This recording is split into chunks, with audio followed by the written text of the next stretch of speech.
এটা হচ্ছে রিলস। আসসালামু আলাইকুম সবাইকে, কেমন আছেন সবাই? আশা করি সবাই অনেক ভালো আছেন। আমি আল্লাহর রহমতে অনেক ভালো আছি।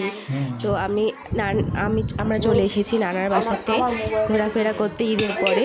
তো হচ্ছে আর আমাদের এখানে মানে অনেক মানুষ, আমরা আসছি, খালারা আসছে, তো একটু আশেপাশে নয়েজ হচ্ছে, সো সেটাকে অ্যাভয়েড করেন, মানে ইগনোর করেন আর কি। তো হচ্ছে এখানে সকালবেলা ঘুম থেকে উঠেই দেখি যে নানা হচ্ছে তালকুর কাটছে আমাদের জন্য।